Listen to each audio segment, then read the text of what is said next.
Deeply divided over how much oil to pump, OPEC ministers meet in Vienna after a sharp decline in global oil prices. While some member states favor a cut in oil production to drive up prices, others are eager to maintain the current levels. And with Saudi Arabia pumping more to compensate for the decreasing Iranian market share, the divisions look set to continue. OPEC, the politics of oil and the global economy. This is Inside Story.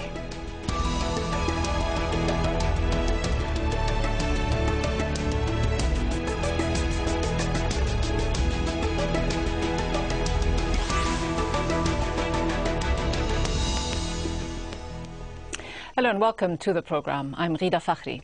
The Organization of Petroleum Exporting Countries, OPEC, begins its two-day quarterly meeting in Vienna with the 12-nation group split on whether to cut production quotas. After a 22% drop in crude prices from early last month, some OPEC members, such as Iran and Venezuela, are in favor of an output reduction to help push prices up. Saudi Arabia, the group's biggest producer, is expected to call for production levels to remain the same. During the meeting, the group that controls some 40% of the world's oil is also to decide on its next leader. Nicole Johnston reports. Sanctions against Iran have dominated the oil industry this year. The US pressured Europe and Asia not to buy Iranian oil. So Saudi Arabia stepped in, started pumping more oil and doubled its number of tankers to deliver it. That announcement that they had actually done that caused a reaction and criticism by Iran and others that you are undermining OPEC as an organization, that the price is going too far down and so on. Iran sent a letter of complaint to OPEC, accusing Saudi Arabia, Kuwait and the United Arab Emirates of producing more oil than they should. Iran's oil minister, Rostam Qasimi, says, "It is not right that 2 or 3 countries compensate for a country that is targeted by sanctions. OPEC members should not work against each other. Increasing production by some OPEC members, especially Saudi Arabia, will create instability in the market and will likely lead to a serious decline in oil prices, which undermines OPEC's goals." And the oil price has recently fallen. It's at around $100 a barrel, a 16-month low. Iran needs at least $117 a barrel to balance its budget. Then there's the issue of who should lead OPEC. Abdullah al-Badri from Libya retires at the end of the year. Last time the Secretary-General position came up, the deadlock lasted 3 years. Now both Iran and Saudi Arabia want the job. If he's an Iranian appointee, he has to represent and defend Saudi Arabia, defend of all of OPEC. If he is from Saudi Arabia, that Secretary-General also has to defend Iran and others. It is that choice. I think we should not make it too a political issue. OPEC has the power to change the global price of oil. But getting everyone to agree on what needs to be done is always its first challenge. Nicole Johnston, Al Jazeera.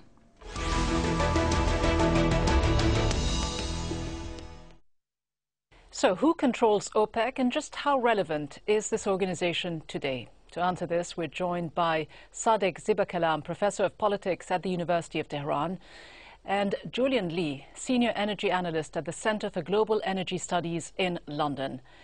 Professor Zibakalam, Saudi Arabia coming under increasing pressure from fellow OPEC members, including Iran, to cut oil production in order to stop this decline in the price of oil. Why is Saudi Arabia so resistant? Bismillah ar-Rahman ar-Rahim.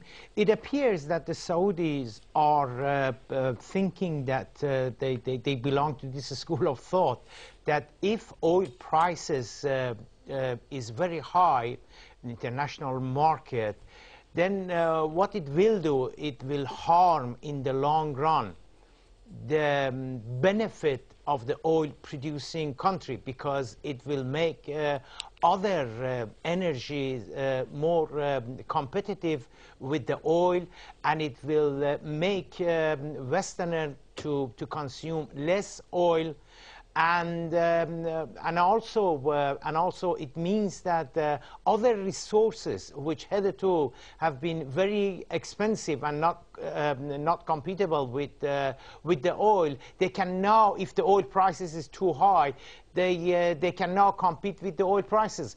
That's why the Saudis have this conservative view, and they try very hard not to let oil prices to go up. And of course, the easiest way to go about it would be to produce more oil, and that's exactly what the Saudis are doing. Julian Lee, why would Saudi Arabia do this, though, maintain these levels of oil production, when you would expect that bringing the prices of oil up would actually benefit all of the OPEC members, including Saudi Arabia itself? Well, I don't think it would, and I think you know, everything that has been said about the long-term impact of high oil prices is I think, true. I think at the moment, though, there is a very strong short-term reason why Saudi Arabia is doing what it's doing, and it's not about the long-term substitution of other things for oil or the long-term decline in oil demand. It's about the possibility of high oil prices causing an immediate slowdown in the global economy, a failure of the global economy to recover from its recent recession, which would have not a long-term detrimental effect on OPEC, but an immediate detrimental effect on OPEC. We've seen the Eurozone fall back into recession. We've seen China's economic growth stumble in the first quarter of this year. I think we'll see it continue to stumble in the second quarter. We're seeing the US recovery, where the economy is growing a little bit, largely because of higher US oil production, but jobs aren't being created, people aren't buying goods. If people in the US and Europe aren't buying goods, China and India and other Asian developing countries aren't making those goods. That's but Julian why their Lee, there economic isn't an growth increase, though. is There falling. isn't an increase clearly in global demand for oil. So why should Saudi Arabia then there isn't. overproduce? Why should it in fact go beyond its 8 million barrels a day? It's been producing because when oil prices got up to $120 a barrel, the IMF and the Saudi Ministry of Finance both agreed that high oil prices and any subsequent rise in oil prices would be extremely damaging for the global economy. The global economy could not withstand oil prices at $125 a barrel and higher and continue growing. And what Saudi Arabia has done is to attempt to bring oil prices back to a level that allows the global economy to grow in the short term and allows oil demand to grow in the short term, therefore providing income for the OPEC countries. But the many OPEC would argue, though, countries many would argue that this policy is at the detriment of OPEC members. Professor Ziba Kalam, do you feel that way? Do you feel that this policy is aimed at undermining the interest of Iran, say, aimed at weakening its economy, which is already under pressure from sanctions? Certainly, it's not only Iranians who are complaining and disagreeing with the Saudi policy. Algerians, the Venezuelan, and the Iraqis. There are other members of OPEC which are not happy with regard to the Saudi policy. And I also must add another one further point to what my colleague Julian said in London, and that is the Saudi are trying to, as it were, to try to help Iranian enemies as far as oil embargo on oil sanction is concerned. The Saudi are in fact persuading the Westerners, don't worry about the impact of higher oil prices as a result of oil embargo and as a result of oil sanction on Iran. That is also another very important factor for the Saudis. Julian Lee, as Professor Ziba Kalam just pointed out, it isn't just the Iranians complaining. In fact, Libya has been complaining, saying that anything below $100 a barrel is painful for their economy. Saudi Arabia's strong Gulf ally, the United Arab Emirates, saying, the oil minister saying recently that production was a bit much. So, in fact, there is now a growing chorus of voices that are opposing this Saudi policy, and the statute of OPEC itself says, and I quote, that one of its aims is to coordinate and unify the petroleum policies of its member states. The question is, how powerful is Saudi Arabia then? Can it continue to ignore these other voices from within OPEC? Well, I mean, I think we've seen OPEC for the last 12 months being fairly dysfunctional ever since the meeting of June last year, where they failed to reach any agreement whatsoever, leaving effectively all members to produce what they could or what they wished. The December meeting was marginally better, where they managed at least to paint a picture of unity and come out with an overall production figure of 30 million barrels a day, but with no indication of how that might break down for individual members. So again, effectively leaving all members to produce what they want. But I must go back to this sort of idea of the OPEC statute. The OPEC statute also says that one of the aims of the organisation is to bring stability to oil markets. Now, we hear people saying, oh, well, oil prices have dropped 20% or whatever in the last month and a half. Yes, that's true. They rose 25% in the month and a half before that. So what Saudi Arabia has done, perhaps, is to bring oil prices back to where they were at the beginning of the year.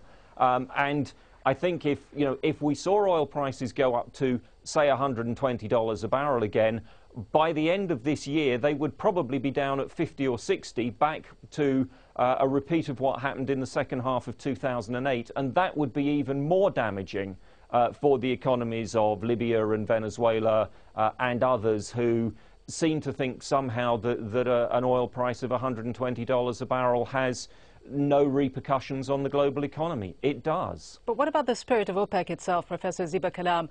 When the European Union set in place these sanctions against Iran that will kick in on the 1st of July, Saudi officials said quite openly that they would make up for the loss in Iranian oil through increased production. Does that surprise you? I mean, does that go counter to the spirit of OPEC, to this idea of cooperation and solidarity that member states, you would expect, would show each other? Unfortunately, relations between Riyadh and Tehran they haven't been very good during the past few years. In fact, the problem is that the Saudis are representing U.S. and, broadly speaking, the Western interest in the Middle East. And Iran obviously is opposing with that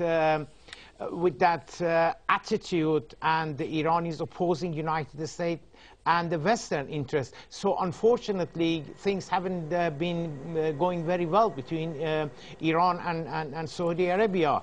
Now, I'm not saying that if things politically were better between Tehran and Riyadh, we would have seen more cooperation between Saudi and Iran in OPEC.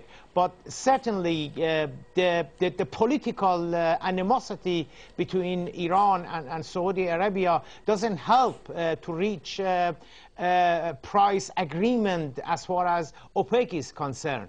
Let's put in context, if we could now, the sort of influence that OPEC wields today, hampered by sanctions. Iran's oil production has fallen to its lowest level in about 10 years by more than a quarter, from 2.2 million barrels a day last year to about 600,000 barrels a day now.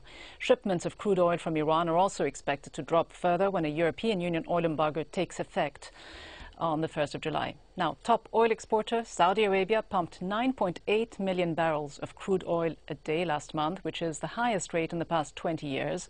Meanwhile, oil production in the U.S. grew to over 6 million barrels per day during the first quarter of 2012, which is the highest in 14 years. Russia is the world's top producer of crude oil. Its output stood at 10.36 million barrels a day in March, unchanged from a post-Soviet monthly high in February. So Julian Lee, aren't we making a little too much then of OPEC's influence in determining the price of oil when you consider that its member states account for just about over 40% of the world output? Well, they account for 40% of the world's output, but they collectively account for 100% of the world's spare capacity. That means that the OPEC member countries are the only ones that can make a political or economic decision to raise their production or indeed to lower their production, as they're the only ones who have ever seemed willing to change their production for political or economic ends. And it's that flexibility, that ability to change their production quickly that gives them the power. There's no other producer that can raise their production in the way that Saudi Arabia has done over the last 6 months.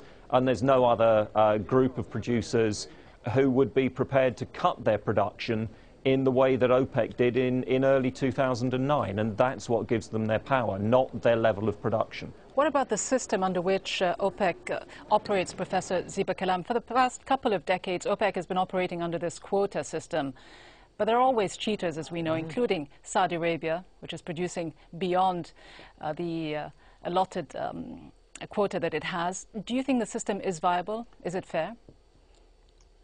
Yes, I think the system is viable, provided that large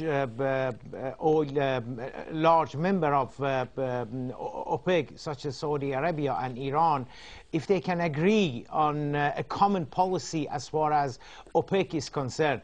And also, it is not only Saudi Arabia, other members of OPEC actually have been violating their quota. But I think the quota is not terribly an important issue because Saudi Arabia has always maintained that I will produce as much as I can and as much as I think the Saudi Arabia feel that it is necessary, regardless of what the quota is. So the quota is as you correctly raised it, the quota is actually meaningless. So when the quota is meaningless, then it's not very important to talk about who is cheating and who is not cheating. But is the quota system completely meaningless, Julian Lee, when you've got countries like Saudi Arabia that are allowed to pump a certain amount of barrels a day, not commensurate with their population, and when you've got a country like Iran allowed to pump half that amount with a much larger population? Is the system fair, or is it inherently flawed in that sense? Well, I mean, OPEC set a quota system based on a number of parameters, perhaps the strongest of which was negotiation. Population wasn't a criteria that was adopted for determining quota.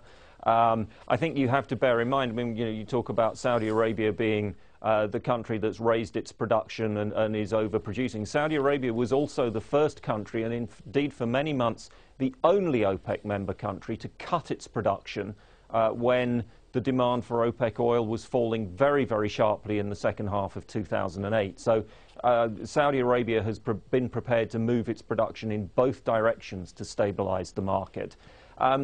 The quota system at the moment is at least 80% broken because most member countries of OPEC are physically incapable of producing more than they can do. So for most member countries, the quotas are really non-binding because they can't produce any more, mostly for technical or geological reasons. In Iran's case, clearly for external political reasons. And for that reason, Saudi Arabia, perhaps Kuwait and the United Arab Emirates are the only countries that have been able to raise production and are able to raise production. And if you look in the other direction, most OPEC member countries, again, except for those three, are very unwilling to cut their production to support prices until we see prices dipping, in the case of 2008, 2009, below $40 a barrel. So there's a dysfunctionality there for various reasons. How about the leadership of OPEC, Professor Ziba Kalam? Just how important is it for a country like Iran to have a Secretary General of OPEC? It is fielding candidates, so is Saudi Arabia. How important is the Secretary General in determining the course of events within a group like this? As far as the actual oil producing and influencing the price on international market by OPEC is concerned, the OPEC director is not terribly important who he is. but politically it is significant, and obviously Iran has been trying very hard to have a director of OPEC from Iran. And I think, in all fairness, it is Iran's right to have the director, because for so many years, because of the political differences between Iran and the Gulf state, they have not allowed an Iranian to be chief of OPEC, which is unfortunate, because if anything, I think if an Iranian is head of OPEC, it might actually bring more consensus between Iran and Saudi Arabia.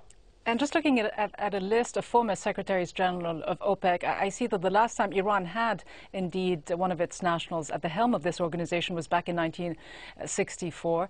Julian Lee, do you think that the Saudi Arabian effort to also put forward a candidate, fielding their own candidate, is in a bid to block the Iranian candidate, because the OPEC Fund, which is an organization within OPEC itself, also headquartered in Vienna, has a Saudi national at its helm? I mean, could we possibly see two Saudi nationals at the helm of two such organizations at the same time? Is this simply a ploy to block the Iranian candidate? I don't think the Saudis fielding their own candidate is an attempt to block Saudi Arabia, and I mean, I'm not party to the internal politics of Saudi Arabia with regards to Secretary Generalship of the OPEC Secretariat. What I do know is that both Iran and Saudi Arabia have each had one of their nationals as Secretary General on one occasion. The Secretary General is supposed to be a non-partisan figure. OPEC is an organization that operates by consensus, and I think there has always been an attempt within OPEC to try to agree on a candidate who is not politically contentious. And I think in this kind of situation where you're operating by consensus, Saudi Arabia doesn't need to field its own candidate in order to block the Iranian candidate, should it so want to. Similarly, the Iranians would be, and you know, both countries have in the past blocked each other's nominations for Secretary General, and very often we have seen as a result of that we've had a sort of consensus candidate emerge from one of the other member countries, and indeed for substantial periods of its existence, we've had an acting Secretary General rather than a formally appointed Secretary General, and that may well happen again. And that consensus candidate may well come from Ecuador, if there is no agreement, obviously, on a Saudi Arabian or an Iranian national. Professor Ziba Kalam, given all these divisions, which aren't new within OPEC, how robust does the organization look to you today? Certainly, OPEC has declined to be as significant as it was, let's say, 20 years ago, 30 years ago. OPEC at some stage was producing about more than the 75% of the crude oil at the international market. Today, as you correctly mentioned, it's less than 40%. So OPEC is actually losing its significance internationally.